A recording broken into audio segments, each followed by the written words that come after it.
भगवान श्री कृष्ण की मृत्यु कैसे हुई? मृत्यु के बाद क्या श्री कृष्ण ने अपना शरीर छोड़ दिया और किसी अन्य शरीर को धारण कर लिया, क्योंकि वो तो भगवान विष्णु के अवतार थे? उनके शरीर का दाह संस्कार किसने किया? ये ऐसे सवाल हैं जिनका जवाब जानने की जिज्ञासा हर किसी के मन में होती है। तो चलिए हम आपको बताते हैं कि आखिर भगवान होते हुए भी श्री कृष्ण की मृत्यु कैसे हो गई। कहते हैं कि भगवान कृष्ण का जन्म 3112 ईसा पूर्व में हुआ था। वैसे तो श्री कृष्ण का जन्म मथुरा में हुआ था, लेकिन उनका बचपन गोकुल, वृंदावन, नंदगांव, बरसाना और द्वारिका आदि जगहों पर बीता। कहा जाता है कि महाभारत युद्ध के बाद भगवान श्री कृष्ण ने 36 वर्षों तक द्वारिका पर राज किया।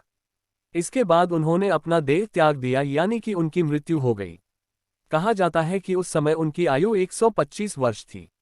कहा जाता है कि महाभारत के युद्ध के बाद जब दुर्योधन का अंत हो गया, तो उसकी माता गांधारी बहुत दुखी हो गई थी। वह अपने बेटे के शव पर शोक व्यक्त करने के लिए रणभूमि में गई थी और उनके साथ भगवान कृष्ण और पांडव भी गए थे। गांधारी अपने पुत्रों की मृत्यु से इतनी दुखी हुई कि उन्होंने भगवान कृष्ण को 36 वर्षों के बाद मृत्यु का शाप दे दिया।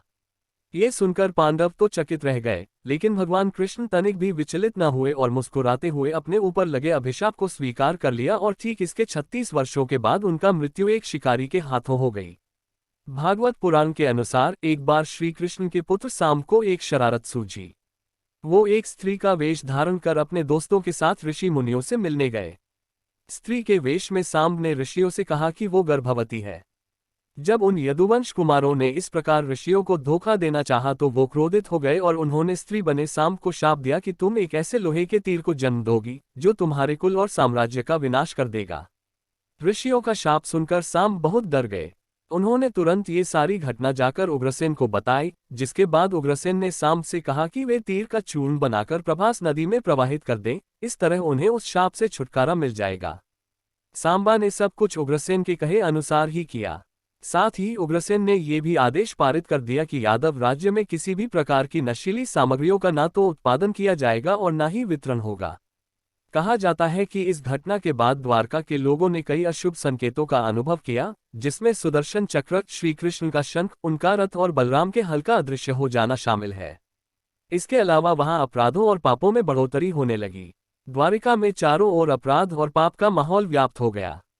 ये देखकर श्री कृष्ण बहुत दुखी हो गए और उन्होंने अपनी प्रजा से ये जगह छोड़कर प्रभास नदी के तट पर जाकर अपने पापों से मुक्ति पाने को कहा। इसके बाद सब लोग उनकी बात मानकर प्रभास नदी के तट पर गए, लेकिन वहां जाकर सभी मदिरा के नशे में चूर हो गए और एक दूसरे से बहस करने लगे। इसके बाद उनकी बहस ने लड़ाई का रूप धारण कर लिया और वो आपस में ही लड़ने मरने लगे। इस तरह आपस में ही लड़कर सभी लोग मारे गए।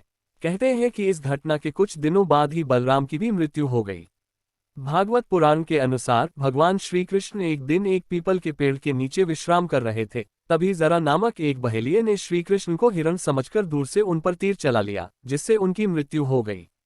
आपको बता दें कि ऋषि द्वारा कृष्ण के पुत्र साम्ब को दिए शाप के अनुसार श्री कृष्ण को लगे तीर में उसी लोहे के तीर का अंश था जो साम्ब के पेट से निकला था और जिसे उग्रसेन ने चूर्ण बनवाकर नदी में प्रवाहित करा दिया था। इस तरह ऋषि के शाप के अनुसार समस्त यदुवंशियों का नाश भी हो गया था और गांधारी के शाप के अनुसार महाभारत के युद्ध के बाद श्री कृष्ण के 36 वर्ष भी पूरे गए थे।